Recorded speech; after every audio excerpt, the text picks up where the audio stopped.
बुलाओ। वाहेगुरु जी का खालसा, श्री वाहेगुरु जी की फतेह। सब तो पहले मैं सर्वसाध संगत को गुरु महाराज के प्रकाश उत्सव की बहुत बहुत बधाई पेश करता हाँ। अज संगत वालिए गुल आलम साहिब श्री गुरु गोबिंद सिंह जी महाराज दशमेश पिता का अवतार दिहाड़ा मना रही ने, जिन्होंने हिंदुस्तान के सूबे बिहार की राजधानी पटने में जन्म लैके जिंदगी के पौने 45 सालों चुका जेड़ा काम मुकाया, जिन्होंने खालसा पंथ साजिया, जिन्होंने देश काम धर्म नेकी परोपकार बदले सारा सरबंस मारिया, जिन्होंने मेरे देश की तकदीर बदल के रख दी। दुनिया के विद्वान जब इतिहास का मुतालिया करते हैं, उन्होंने नजर कुदरती साहिब श्री गुरु गोबिंद सिंह जी महाराज के चेहरे उत्ते आके खड़ जाती। महान विद्वान फारसी के उनके स्कॉलर इंटरनेशनल पोएट भाई नंदलाल जी कहते हैं, नासरो मंसूर गुरु गोबिंद सिंह, एसटी मंजूर गुरु गोबिंद सिंह, हकरा कंजूर गुरु गोबिंद सिंह, जुमला फैज़े नूर गुरु गोबिंद सिंह, हक हक लाका गुरु गोबिंद सिंह, शाहे शाहिद शाह गुरु गोबिंद सिंह, हक हक अंदेश गुरु गोबिंद सिंह, बादशाह दरवेश गुरु गोबिंद सिंह। दुनिया ने बादशाह बड़े देखे ने, दरवेश देखे होंगे, पर जब कोई बादशाह दरवेश देखना हो तो गुरु गोबिंद सिंह देखा जा सकता है। भाई सब कहते हैं कादरे हर कार गुरु गोबिंद सिंह, बेकसारा यार गुरु गोबिंद सिंह। और जिसकी कोई बाल नहीं फड़ने वाला उसका यार गुरु गोबिंद सिंह है। देखें बस नहीं, हक हक आईना गुरु गोबिंद सिंह, खालसो बेकीना गुरु गोबिंद सिंह। गुरु गोबिंद सिंह सच है और सच के देखने वाला शीशा है। रूह हर दर जिस्म गुरु गोबिंद सिंह, नूर हर दर चश्म गुरु गोबिंद सिंह। रूह अकाल पुरख दी है पर जिस्म गुरु गोबिंद सिंह का, नूर श्री वाहेगुरु का है पर अखा गुरु गोबिंद सिंह दियां ने। रूह हर दर जिस्म गुरु गोबिंद सिंह, नूर हर दर चश्म गुरु गोबिंद सिंह। डॉक्टर गोपाल चंद जी नाम लिखते हैं, जेड़ी तलवार गुरु गोबिंद सिंह जी ने फड़ी उसका फौलाद उसका लोहा गुरु नानक साहब अपने हथी तैयार करके गए। लाला दौलत राय जी सोनी उमरी गुरु गोबिंद सिंह जी जिक्र करते हैं कि गुरु गोबिंद सिंह ने महान शख्सियतों जिन्हों का प्रभाव कई सदियां इतिहास उत्ते रहिंदा है। डॉक्टर इंद्र भूषण बैनर्जी लिखते हैं, गुरु गोबिंद सिंह ने वो महान करिश्मा किया जो अगे कोई नहीं कर सकिया। मिस्टर कनिंगम लिखता है, गुरु गोबिंद सिंह ने केवल सिखा के तानी नहीं बदले मन भी बदल के रख देते। उन्होंने वो एक खालसा फौज साजी जिसने जवानियों का टाकरा किया और नीवियां जातां नीवियां कौमां जुड़त दी कि मुगलों के पठाने के छक्के छुड़ा दिते गए। मिस्टर मैकान कहता है, काश गुरु गोबिंद सिंह के इंग्लैंड में पैदा होंगे, असी सारी दुनिया उत्ते सिक्खी का झंडा चढ़ा देते। ईसाई मत ने कोई शहीद पैदा किया है, हजरत ईसा। उन्होंने इतना प्रचार किया कि अभी दुनिया ईसाई बना ले, लेकिन गुरु नानक ने वो पंथ चलाया जिस पंथ ने सैकड़ों नहीं हजारों नहीं लखा शहीद पैदा किया। मैं कहूँगा सारी कौम ही शहीदा ने। वड्डे कलू घारे चिक्को के 40,000 सिंह शहीद हो जाने इतिहास राष्ट्र एक बड़ी बड़ी करामात है। अहमद शाह अब्दाली ने कहा, अज मैं सिखा खत्म कर दिता है, लेकिन शाम को एक निहंग सिंह कलप उत्ते खड़ो के जकारे छड़ रहा सी। और कहता सी अजे तो कच्चे पिले चढ़े ने तक खालसा बाकी रहिंदा। और अहमद शाह ने देखा 6 महीनों के अमृतसर में खालसे ने फिर वो टक्कर ली। एक गुरु गोबिंद सिंह का अमर खालसा है, वो खालसे का बानी अज अवतार धार के मां पिओ बचाया है। संगतां खुशियां मना रही ने।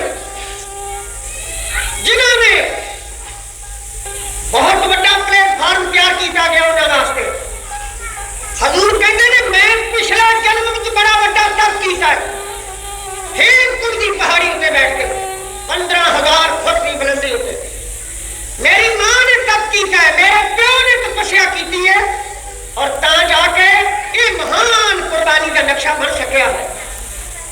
सचमुच गुरु तेग बहादुर साहब ने परम पूज्य माता नानकी की कुखों अवतार धार के महान तपस्या की थी और महान बलिदान दिता।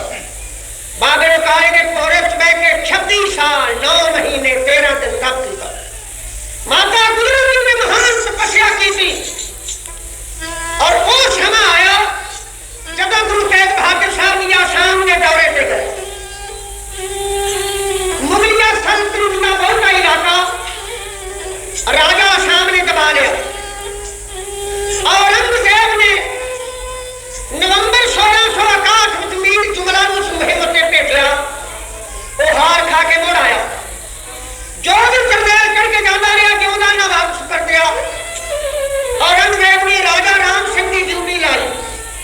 राजा जय सिंह अंबर के पुत्र राम सिंह जी। राम सिंह घबरा उठा कि जादूगरां दा देश है आसाम, जिंदा नहीं आवागा।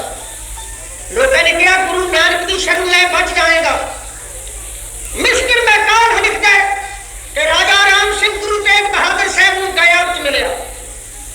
कुछ विद्वान लिखते हैं कि पटना में मिले, लेकिन बहुते विद्वानों की राय है कि आसाम में मिले। गुरु साहब ने उन्हें बेनती प्रवान कर दी। हजूर अपना सारा परिवार पटने में छड़ के उस वेले आसाम में सी। गुरु गोबिंद सिंह जी किन्ने बेतकल्लफ ने जब अपनी हिस्ट्री लिख रहे हैं, अपनी सारी उमरी ऑटोबायोग्राफी 75 नाटक लिख रहे हैं, और जिक्र करते हैं कि मेरे माता और पिता ने महान तपस्या की थी। त्रिवेणी गए, प्रयाग, इलाहाबाद, काशी तीर्थ यात्रा करके सतगुरु संगतां नाम का दान देते गए। हजूर कहते ने यह विद जात त्रिवेणी पहे पुण्य दान बहुत करत बिकाए। मेरे माता पिता ने त्रिवेणी का स्नान किया, सारा दिन पुण्य दान किया। हजूर कहते ने उठे मैं माता के गर्भ बचाया हाँ, तय प्रकाश हमारा भयो पटना शहर विखे पावल। जन्म जाके हजूर का पट्टे में होया है। तो उस वेले माता गुजरी जी उन्होंने भरा के ताल चंद और माता नानकी जी ये सारा परिवार पटने में सी। जब हजूर आसाम का दौरा कर रहे थे और सुधी सप्तमी सम्मत 1723 की करनी 22 दिसंबर 1666 ईस्वी वाले दिन हजूर जन्मगार हुए ने। माता गुजरी के महल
रानी के महल वधाइयां नाल गूंज उठे ने, माली फुल्लां दे गुलदस्ते लेके आ रहे ने, संगतां दर्शन कर रही ने और निक्की दी मनमोहनी मूरत जिधर भी एक बारी झाक लेंदे ने नगरी नगर निहाल कर देते। एक बड़ी वड्डी करामात वापरी है, करिश्मा वापरिया है। हिंदुस्तान के सूबे पंजाब के जिले पटियाले में एक पिंड है कुड़ाम। कुड़ाम के एक मुसलमान फकीर रहिंदा सी। मुसलमान फकीर चार अवस्था मनते ने, शरीयत, तरीकत, हकीकत और मार्फत। पीर भीखे शाह मार्फत में खेडन वाला सी,